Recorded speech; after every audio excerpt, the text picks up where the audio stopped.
Čaute lidi, já bych vás chtěl pozvat na menší party, která se bude pořádat ve Skořenicích.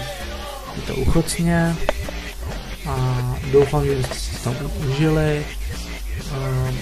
Bude tam tento týden havajská party, což bude 22. června 2013.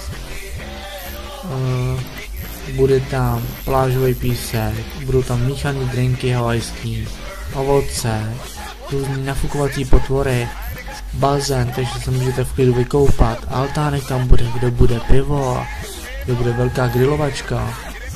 Já myslím, že to za to stojí tam přijet. Prostě tečka, konec. Tak já pomalinku budu končit a doufám, že přijedete. Čau.